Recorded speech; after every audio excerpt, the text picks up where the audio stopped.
வசனம் தியானத்தின் தலைப்பு இரக்கம் செய்கிற தேவன். யாத்திராகமம் 20ஆம் அதிகாரம் 6ஆம் வசனம்.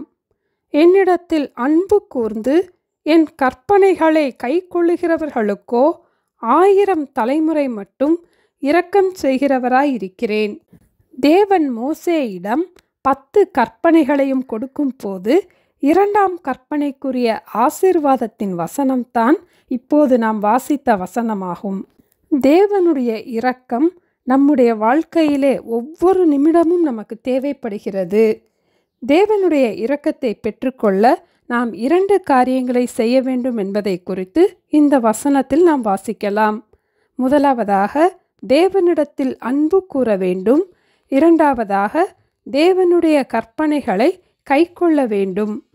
இந்த 2 காரியங்களையும் நாம் செய்யும் போது நமக்கு மட்டுமல்ல, நம்முடைய 1000 தலைமுறை மட்டும் தேவன் இரக்கம் செய்கிறவராய் இருக்கிறார். ஆகவே நம்முடைய தலைமுறையின் பிள்ளைகளுக்கும் தேவனிடத்தில் அன்பு கூறவும் தேவனுடைய கற்பனைகளை கைக்கொண்டு நடக்கவும் நாம் ஜெபத்துடன் கற்றுக் கொடுப்போம். என்னிடத்தில் அன்பு கூர்ந்து என் கற்பனைகளை கைக்கொள்ளுகிறவர்களுக்கோ 1000 தலைமுறை மட்டும் இரக்கம் செய்கிறவராய் இருக்கிறேன். ஜெபிப்போமா? எங்களை நேசிக்கிற எங்கள் அன்பின் ஆண்டவரே, 1000 தலைமுறை மட்டும் இரக்கம் செய்கிற இரக்கத்தில் ஐஸ்வர்யமுள்ள எங்கள் அன்பின் ஆண்டவரே, ஒவ்வொரு நாளும் தேவனிடத்தில் அன்பு கூறவும் தேவனுடைய கற்பனைகளை நாங்கள் கைக்கொண்டு நடக்கவும் எங்களுக்கு கிருபை தர ஜெபிக்கிறோம் அப்பா.